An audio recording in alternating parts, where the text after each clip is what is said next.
Magandang gabi po sa ating lahat. Narito ang update sa lagay ng ating panahon ngayong Biyernes, March 8, 2024 at sa susunod na 24 oras. Ang malamig na amihan pa rin ang nakakaapekto sa Northern Luzon ngayong araw, samantalang patuloy na magdadala ng mainit na panahon sa bansa ang easterlies o ang mainit na hangin mula sa karagatang Pasipiko.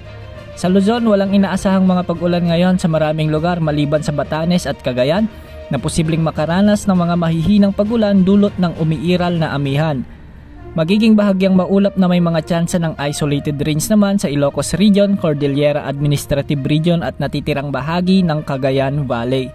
Sa Metro Manila ay asahan ang bahagyang maulap hanggang sa maulap na papawirin na may pulupulong mga pag-ulan o pagkidlat-pagkulog dulot ng easterlies o localized thunderstorms. Sa Visayas, bahagyang maulap hanggang sa maulap na kalangitan na may mga pulupulong pag-ulan at pagkidlat-pagkulog ang inaasahan sa Bicol Region, Northern Samar, Occidental Mindoro, Marinduque at Romblon. Posible namang makaranas ng maulap na papawirin na may mga kalat-kalat na pag-ulan at pagkidlat-pagkulog ang Southern Leyte dulot ng easterlies. Ang nalalabing bahagi ng Visayas, Palawan kasama ang Calayan Islands at ang Occidental Mindoro ay mababa naman ang tsansa ng ulan ngayong gabi.